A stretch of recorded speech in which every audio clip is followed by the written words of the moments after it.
अस्सलाम वालेकुम मौजूद ख़वातीन व हज़रात। आज सुबह के वक्त धूप में यानी विटामिन डी, आप इससे समझ गए होंगे कि विटामिन डी जो है वो धूप की मौजूदगी में ज़रूरी है। ख़ास तौर पे रिटायर्ड और बूढ़े लोगों के लिए, ख़वातीन के लिए और बच्चों के लिए जो सारा दिन जो है वो तंगो तारीक मकानों में या कमरों में रहते हैं। तो विटामिन डी जो है एक सप्लीमेंट भी है और एक हार्मोन भी जो इंसानी जिस्म पैदा करता है।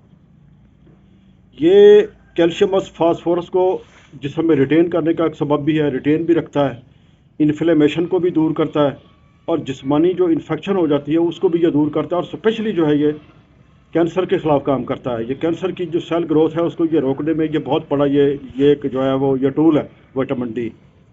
तो मैं ये सजेस्ट करूँगा, आप लोगों से दरख्वास्त करूँगा कि पाकिस्तान में पिछले कई सालों से जो ख़वातीन में ब्रेस्ट कैंसर की जो शिकायत हज़ारों की तादाद में सामने आ रही हैं, तो विटामिन डी का इस्तेमाल जो है, रेगुलर इस्तेमाल विटामिन डी का, वो कैसा इस्तेमाल है? धूप में बैठना, कम अज़ कम आधे पौने घंटे के लिए टाइम निकाल के बैठना धूप में, ये बहुत ज़रूरी है।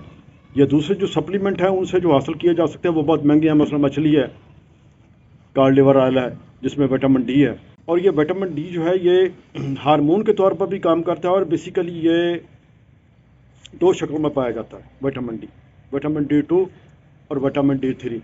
विटामिन डी टू जो है ये पौधे और फंगस जो है ना ये पैदा करते हैं।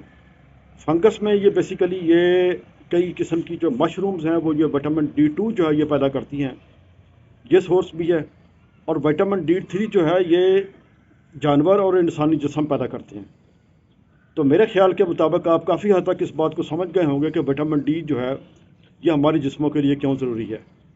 ग्रीन लीफी वेजिटेबल में अच्छी ज़िंदगी, धूप में फिरना, सैर को जाना और कम अज़ कम आधे पौने घंटे के लिए बच्चों को लेके आजकल सर्दियों के मौसम में, और ख़ास तौर पे ये जो जिस्म इंसानी जो खाल है, स्किन है, ये जब इसकी फॉर्मेशन विटामिन डी की होती है तो जो डार्कर कलर के लोग होते हैं जिनकी स्किन जो है वो गहरे कलर की होती है, उसमें जो है वो ब्लड सेल्स कम होते हैं जिसकी वजह से विटामिन डी टू जो है उनमें बहुत कम बनती है।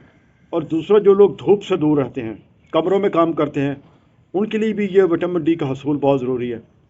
तो ये मैं सजेस्ट करूँगा कि विटामिन डी जो है हम लोगों को हासिल करने के लिए ये फ्री में, ये धूप में सुबह ये शाम के वक्त लाजमी बैठना चाहिए आधे पौने घंटे के लिए, ताकि अल्ट्रा वायलेट बी जो रेज़ हैं उनकी मौजूदगी में ये विटामिन डी टू जिस्म में पैदा हो और ख़ुराक का ये अहम अंसर जो है ये जिस्म में आए।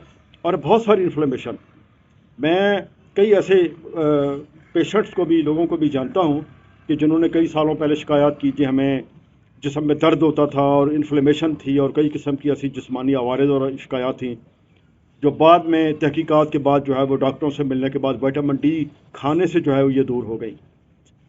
तो ये बात तो खैर बरसबील तज़किरा थी बेसिकली। तो मैं आज ये धूप में बैठा हुआ था तो मैंने तो असल में आपको ये प्याज दिखा रहे थे जो मैंने कोई तकरीबन को 15-20 दिन पहले लगाए थे। तो मैं ये गमलों में, तो मैं आपको ये दिखाऊंगा कि ये देखेंगे प्याज जो है ना ये मैंने ऐसे लगाए थे। अच्छा, जब प्याज महंगा हो जाए ना तो यूँ भी आप लगा सकते हैं। देखिए प्याज बड़े साइज़ का, ये प्याज ये दरमियाने साइज़ का प्याज है, तो मैंने इसको ऐसे काटा और ऊपर वाला जो शाख का हिस्सा था ना वो घर में इस्तेमाल किया और नीचे वाला जड़ वाला हिस्सा था ना वो मैंने ऐसे लगा लिया। ये देखिए ये इसकी स्प्राउटनिंग हो रही है, तो यूँ आप इसको लगा सकते हैं। ये देखें फरवरी के शुरू में इसकी आप परीरी लगाएं बीज से, और अप्रैल के एंड में जब ये प्याज इतना इतना हो जाए ना, यानी कबूतर के अंडे जितना हो जाए, तो उसको पानी लगाना बंद कर दें। ऊपर की शाखें इसकी सूख जाएंगी तो इसको निकाल के रख लें स्टोर में, और फिर अगस्त के मौसम में बिल्कुल जो है ना वो इस तरह की लगाएं। यानी वो गोली प्याज है, जो छोटा प्याज है वो साबुत प्याज ही आप लगा सकते हैं। मैंने तो ये बड़ा प्याज जब मार्केट से मैंने ख़रीदा था तो ये बड़ा प्याज हो तो मैंने इसको आधा काट लिया। आप भी ऐसा कर सकते हो। अगर आप घरों में किचन गार्डनिंग के लोग जो है वो इसको प्याज की पनीरी को नहीं काश कर सकते बीज से, तो यूँ भी आप कर सकते हो कि प्याज जब आप मार्केट से ख़रीदें तो बड़ा प्याज जो है वो उसका 2 टुकड़े कर लें, नीचे वाला जो जड़ वाला हिस्सा है वो आप ऐसे लगा दें, तो ये आपका उगाएगा और आपको ये एक प्याज से कम से कम 6 या 7 जो है ना वो छोटे छोटे गंडेले देगा। और ये सब्ज़ प्याज घर में काम आ सकता है, और उस वक्त घर में काम आ सकता है जब प्याज मार्केट में बहुत महंगा बिकता है। तो ये आप लगा सकते हैं। देखें ना, ये मैंने लगाया है, तो ये तकरीबन 2 हफ्ते पहले मैंने लगाया था ये आप देख सकते हैं, तो ये दिखाएं, ये ज़रा आप देख सकते हैं, तो ये देखें कि ये देखें ना, ये कटा हुआ प्याज है जो कि उग रहा है, ये कटा वाला प्याज। अच्छा साबुत भी है।